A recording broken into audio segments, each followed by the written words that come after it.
નમસ્કાર મિત્રો આજની વિડીયોમાં વાત કરીશું દેશ અને દુનિયાના સુપરફાસ્ટ સમાચારની। સૌપ્રથમ વાત કરીએ તો રશિયન ભક્તોએ રાહુ અને કેતુની પૂજા કરી। 30 ભક્તોના રશિયન જૂથે આંધ્રપ્રદેશમાં રાહુ અને કેતુ પૂજામાં ભાગ લીધો હતો।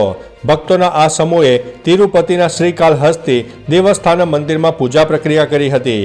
આ દરમિયાન ભક્તોએ પૂજાની તમામ વિધિઓનું પાલન કર્યું હતું। આ પૂજાનું આયોજન 4 ફેબ્રુઆરી રવિવારના રોજ કરવામાં આવ્યું હતું। સાંસ્કૃતિક સહયોગ અને એકબીજાની સંસ્કૃતિને સમજવા માટે રશિયન ભક્તોએ આ પૂજામાં ભાગ લીધો હતો। અન્ય મહત્વના સમાચારની વાત કરીએ તો રશિયન અવકાશયાત્રી કોનેનિસ્કોએ અનોખો રેકોર્ડ બનાવ્યો છે। રવિવારે તેમણે અવકાશમાં 2.5 વર્ષ પૂરા કરવાનો રેકોર્ડ બનાવ્યો હતો। તે હજુ 4 મહિના સુધી અવકાશમાં રહેશે। તેમણે 878 દિવસ સુધી અંતરિક્ષમાં રહેલા પોતાના જ દેશવાસી ગેન્નાડી પડલકાનો રેકોર્ડ તોડ્યો છે। 59 વર્ષીય કોનેનિસ્કો 5 જૂન સુધી અવકાશમાં રહી શકે છે।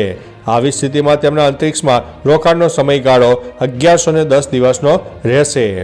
અન્ય મહત્વના સમાચારની વાત કરીએ તો પાકિસ્તાનમાં યોજાયેલી નેશનલ એસેમ્બલીની ચૂંટણી પહેલા મોટો આતંકી હુમલો થયો છે। આ હુમલો ખૈબર પખ્તુનખ્વા પ્રાંતના એક પોલીસ સ્ટેશન ઉપર થયો હતો। હુમલામાં 10 પોલીસકર્મી માર્યા ગયા છે જ્યારે 6 લોકો ઘાયલ થયા છે। આતંકવાદીઓએ સવારે 3 વાગ્યે ભારે હથિયારોથી હુમલો કર્યો હતો।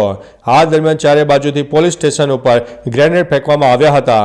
પોલીસે જવાબી કાર્યવાહી કરી હતી, પરંતુ આતંકીઓ અંધારાનો લાભ લઈને ભાગી ગયા હતા। તો ચાલો મિત્રો, ફરીથી દેશ અને દુનિયાના સુપરફાસ્ટ સમાચાર લઈને મળતા રહીશો।